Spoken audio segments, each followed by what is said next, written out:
Assalamualaikum warahmatullahi wabarakatuh. Waalaikumsalam. Bismillahirrahmanirrahim. Alhamdulillahirabbil alamin. Allahumma sholli ala sayyidina Muhammadin wa alihi washabihi ajmain. Amma ba'du. Saudara-saudaraku sebangsa setanah air yang saya cintai, saya banggakan. Alhamdulillah. Hari ini saya sedang berada di Pondok Pesantren Bumi Sholawat Kanjeng Sunan Ampel di Desa Rawajaya, Kecamatan Bantarsari, Kabupaten Cilacap, Jawa Tengah. Pimpinan Al-Mukarram Kiai Haji Raden Mas Nur Salim telah dari Sunan Derajat. Dan alhamdulillah hari ini saya bersama dengan beliau Tengku Muda Said Qori. Saya kira tidak asing lagi, beliau ini bintang debat nasab saat di Bandung. Waalaikumsalam Said. Waalaikumsalam. Sehat. Alhamdulillah sehat. Alhamdulillah kita bisa bertemu lagi Said di Cilacap ini. Nah, mumpung bersama beliau, saya ingin berbincang-bincang terkait dengan topik masih seputar dengan Pahlawi. Tapi ini bukan persoalan asal, ini persoalan statement yang disampaikan oleh Habib Rumil Abbas yang tempo hari juga ikut dalam tim Pahlawi ketika debat nasab di Banten itu.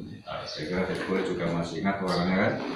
Nah, terbaru dia mengatakan bahwa pemerintah Hindia Belanda, menurut versi dia pemerintah, menurut saya penjajah Hindia Belanda dianggap sebagai pemerintah yang sah di Indonesia ini hanya demi membela Utsman bin Yahya. Satu klan, umat Utsman bin Yahya dianggap sebagai pegawai atau PNS biasa pada saat pemerintah Hindia Belanda yang disahkan oleh Rumil Abbas. Padahal versi kita semuanya penjajah, Belanda adalah penjajah di tanah Nusantara ini. Said Qori, atas hal tersebut bagaimana? Setuju nggak dengan Rumil Abbas? Ya, orang yang setuju sama cara berpikirnya Rumil Abbas ini saya anggap paling bodoh sedunia. Loh, kok paling bodoh sedunia? Kita nggak usah jauh-jauh dulu ke konsep negara ya. Kita punya rumah, ya, punya rumah. Ada orang datang ke rumah kita, ya. Barang kita dijualin, ya. Segala bahkan kita diusir dari yang rumah kita, itu namanya apa? Rampok. Rampok. Penjajah itu rampok. Rampok wilayah. Sebenarnya jangan dibilang penjajah kalau kata saya, perampok. Cuman untuk dikata penjajah itu udah halus lah bahasanya. Perampok negara. Jadi Rumil Abbas ini orang yang katanya ahli sejarah atau sejarawan, akademisi, intelek. Tapi kepahaman dia kayak orang nggak ngerti sejarah. Bagaimana negara bangsa Indonesia ini sebelum ada kata-kata Indonesia, ya kan? Dari Sabang sampai Merauke itu punya wilayah masing-masing, kesultanan, kerajaan, yang kemudian datang Belanda menjajah, mengambil kuasa daripada kerajaan kita, berperang, kita mempertahankan sampai runtuh kerajaan itu, dikuasai sama Belanda pada saat itu.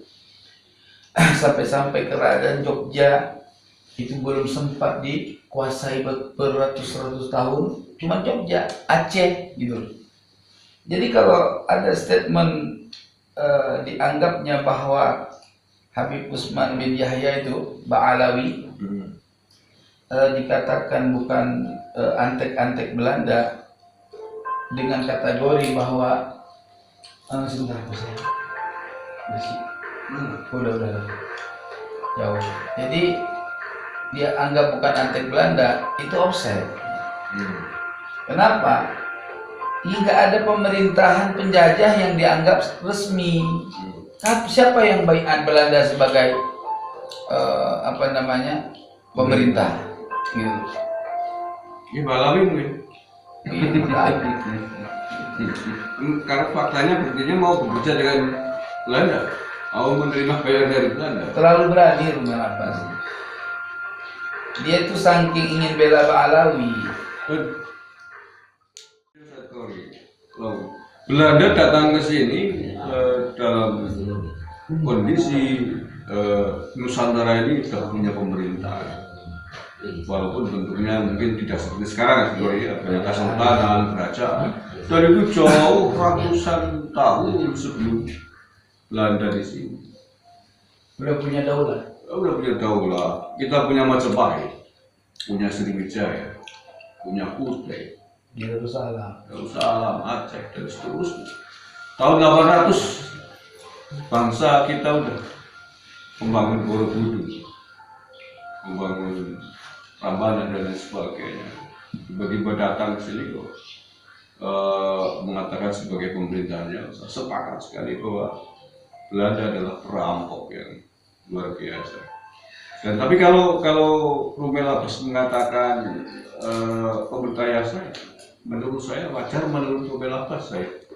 Oh iya. Menurut Rumel Abbas, karena leluhurnya bekerja dengan Belanda. Terus mandirinya sebagai mukti Batavia kan. Saya termasuk orang yang tersinggung, yang harus tersinggung dalam persoalan perkataan Rumel Abbas. Kenapa? Karena kakek kami itu ada yang mati di tangan Belanda, syahid. Gimana ceritanya itu? Panganggro. Jadi beliau ini kan sampai di tiang diikat di tempat umum, di tiang gantungan, ditembak, dibret sama Belanda. Termasuk Cunya Mutia. Ya. Mereka menumpahkan darahnya melawan penjajah Belanda. Apakah mereka bodoh? Ya. Hah? Justru otak yang lebih bodoh dari bangsa yang terbodoh. Mereka yang mengakui penjajah Belanda ini sebagai pemerintahan yang resmi, gitu. Berarti Rumel Abbas ini nggak ada jiwa nasionalisme pada dirinya, nggak ada jiwa kebangsaan pada dirinya. Yang ada mungkin jiwa apa ya? Jiwa penjilat. Ya karena tadi leluhurnya. Harusnya ya kalau mau bela Utsman bin Yahya, ya jangan sampai segitunya gitu. Ya jangan menafikan sejarah. Sebab perang Aceh itu atas maklumat fatwa Mufti Betawi. Ya. Gitu.